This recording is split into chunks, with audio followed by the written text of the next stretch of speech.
Bengal Tiger.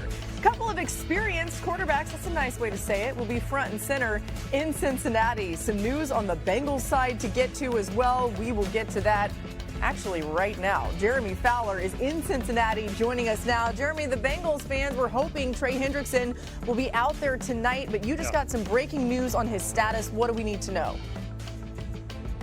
Laura, a source told me that Bengals star pass rusher Trey Hendrickson is out tonight with a hip issue. He wanted to try to play, but he told coaches today it's just going to be really tough for him to get back off that hip issue, and so he's hoping for next week against the Jets. Now, that is great news for Aaron Rodgers, who is already coming into this game with a lot of chemistry with his coaches and teammates. This has essentially become a run-first offense. Rodgers is totally cool with that. I talked to right tackle Troy Fautanu, who said that Rodgers really isn't making a lot of changes at the line of scrimmage. He'll do his normal checks and protections, but it's not like he's running his own old Green Bay offense. He is all in on running Arthur Smith's plan and offense, being protected at 41 years old with that steady running game. And also, players in the locker room talk about Arthur Smith and Rodgers. You saw the two there. They have really good chemistry. They have very similar personalities, quick-witted. Fautanu told me they are constantly razzing each other in team meetings. So that's been a good sign for their chemistry here that's translated on the field. One last note, with Calvin Austin out at wide receiver, watch for Roman Wilson, second-year guy. He could play a little bit more tonight. They're slowly trying to bring him along. All right, something to keep an eye out for sure. Thanks to Jeremy Fowler for the latest there. And Aaron Rodgers, he's been letting his receivers do the work this season. He's averaging a league low 5.3 air yards per attempt, nearly 3 yards under his career average. And he's getting more than 7 yards after the catch per completion, the most in the league. The Steelers, 142 yards after catch per game this season, leads the league. And look who we have here today. We got Teddy Bruschi joining us on Thursday NFL Live. It's so great to have you, Teddy. So many Super Bowl champions. We got a couple Super Bowl champions. Dan, so many, just two. Unless you got something to tell us we don't know about. Okay, J-Mac's here, Dan Orlovsky's here. Teddy, why has Rodgers found success right out of the gates in Pittsburgh this season? Well, first of all, I mean, he's the best one to hear that news that Trey Hendrickson's not playing, because that old man is going to be able to hold on to that ball a little bit longer. That graphic you showed, though, Laura, I mean, getting the ball out of his hands and letting his receivers just run with it from the 20 to the 20. This is above 41-year-old quarterbacking here. 20 to the 20, get it out of my hands. When it's in the red area, let me take some chances, because Rodgers is one of the top quarterbacks in the red area. 7 of his 15 throws are touchdowns in the red area. So what do I say to that as a defender? Okay, this guy's going to take care of himself in the field. He's going to get it out of his hands, but I better be on point, because the old Aaron Rodgers comes out. Arthur Smith's done a great job of getting him on the run in the red area, bootlegs, play actions, run game, all of that stuff. And when Rodgers sees a little bit of a window, he's going to take it, especially in the red area. That's where he takes his chances. And they've totally changed the usage of DK Metcalf. DK in Seattle was a lot of just run deep, you know, and that's the strength of his, obviously, size and speed. But they're giving it to him so much shorter route-wise. I mean, you look at the numbers, kind of comparison to what he's been in the past. The yards after the catch, DK Metcalf has 224 yards after the catch so far this season. That's #1 in the NFL for wide receivers. Who wants to tackle that? Yeah, I think that's the great point, is just trying to tackle him. And then I think the benefit of this is Aaron doesn't get touched anymore. I mean, the last 4 weeks, he's been hit 4 times a game. And so it's smart, because the big question was, could you keep him healthy enough, not for September and October, but for back into November, December, you know, and so be there for every game. We're talking about a guy in the last month who's been hit 10 to 12 times. If they can keep that going, this is sustainable. Yeah, I love what both of you guys have said about Rodgers and the decision making and getting the ball to his receivers. And when you talk specifically about DK Metcalf, the shorter passes, this past week against the Browns, we started to see it open up. We saw some of those deep shots along the sideline of DK Metcalf. And what I'm going to love to watch is him matched up with DJ Turner on the other side.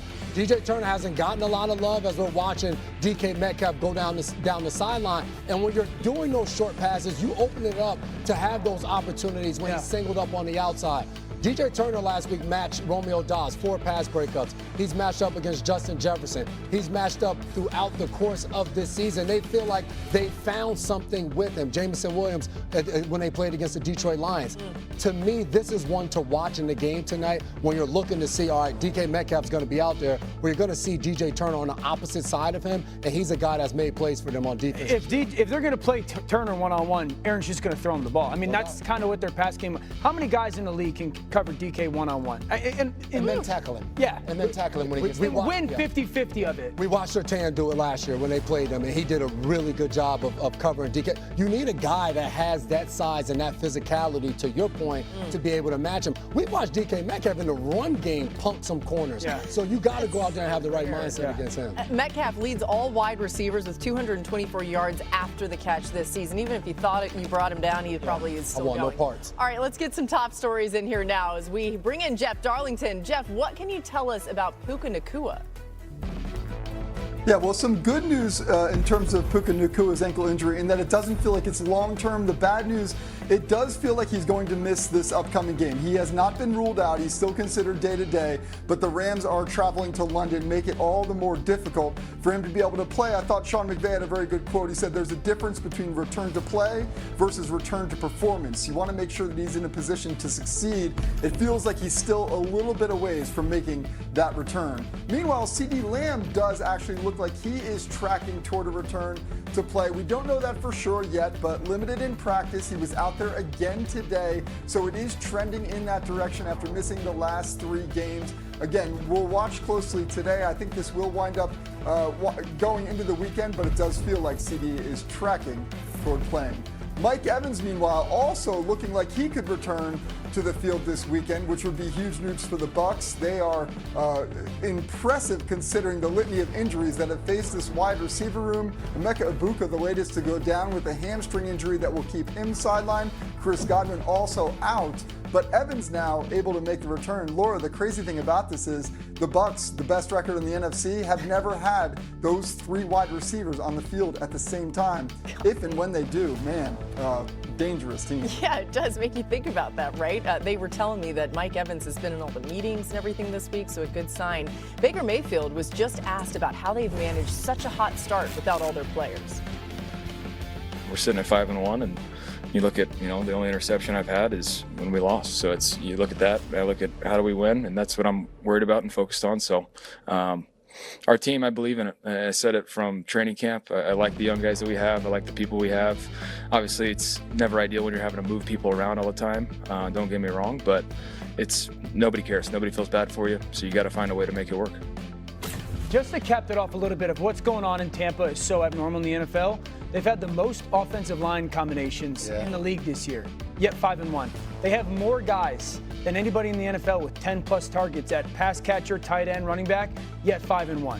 That's unique to how successful they've been, because usually that happens and you lose. Yeah, new offensive coordinator too. I mean, Josh Broussard deserves credit, but it's Baker. Todd Bowles holds that all together. The mentality that he has is always calm, and then of course there's the intensity and everything else that is Baker Mayfield, of course. But to have that as the head coach, when you're in a team meeting room to see that, it does. I'm glad you said that. I don't know if Todd Bowles gets enough credit too. A lot of us are focused on the whole organization doesn't. Right. Let's talk about this Monday Night Football matchup with the Lions. What's going to be the hardest thing for the Lions defense to contend with this Bucs offense? Even with all the injuries, I think it's one of the best 12 personnel gap run games in the league. 12 personnel, 1 back, 2 tight ends, and that gap stuff, the counters that they run, it's really good. And they could do it with their tight ends. They could do it with their offensive linemen. The different ways that they can get to that will present the challenge to Detroit. Second thing, you know what quarterback has the most rushing yards on 3rd down in the NFL this year? This is my run right here. Baker Mayfield. Hit, shake his bait, stiff arm, Teddy, double Baker pump Mayfield. fake, reach for the sticks. You know what quarterback has ran for more first downs on 3rd down this year? Baker Mayfield. Wow. He's the best 3rd down scrambling quarterback in football right now. And so, for a defense that wants to play man coverage, I think it'll be interesting to see, does Detroit treat Baker Mayfield the way that they treated Lamar Jackson? Hey, Bake's representing for y'all, man. Give him some love. The fact